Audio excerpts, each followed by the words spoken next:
Hey guys, it's Warren here again with Copeland Small Engine Repair. Today I'm going to show you a little problem I see on some of these cheaper mowers. Which this is a nice mower. I like the little cheap mowers. It's got a Briggs & Stratton engine on it.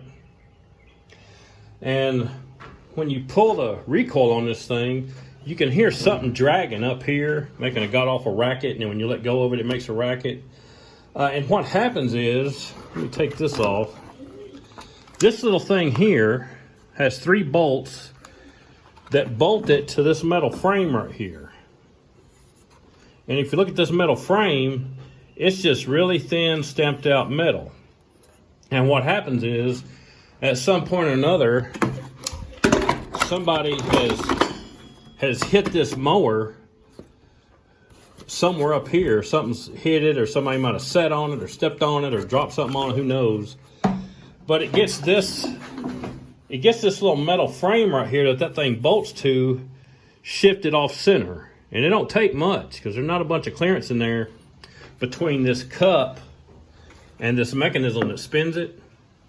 So if this metal frame right here gets off center a little bit, this is going to drag on the mechanism inside that, make a bunch of racket.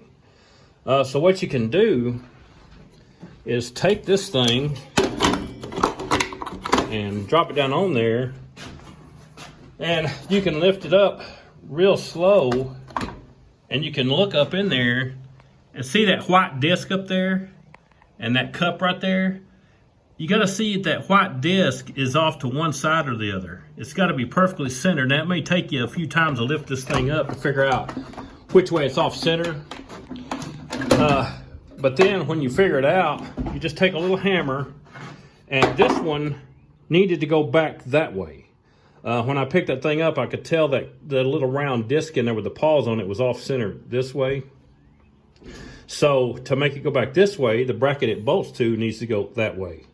So I just took a little hammer and kind of adjust that over. And it don't take much. Tap on it a little bit, put it back on there, tap on a little bit, put it back on there, and keep doing that. And you take the spark plug out and clamp down this bail up here. So as you're testing it, you can just hold this on here real tight with one hand and grab this rope with your other hand and pull on it, and see if you've taken care of the noise. And if you didn't, you can just pull it right back off, tap on this a little bit, put that right back on, and just keep doing that till you get it so this isn't dragging on the inside of that. But I just took care of this one. But the weird thing is, if you take this off, you're like, well, where's it dragging? You can't hardly see where this cup is dragging on this mechanism. But this one, it's dragging right down there. It's dragging on this piece right here, right on the inside edge of that piece right there. You can just barely see it. Because it don't take a whole bunch to make a bunch of racket. Because this thing basically turns into like a big speaker because it's a big piece of plastic and it vibrates.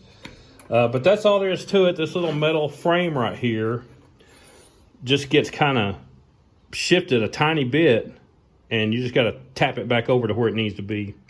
Anyway, that'll take care of your noise. I got to get back to work. Catch me later.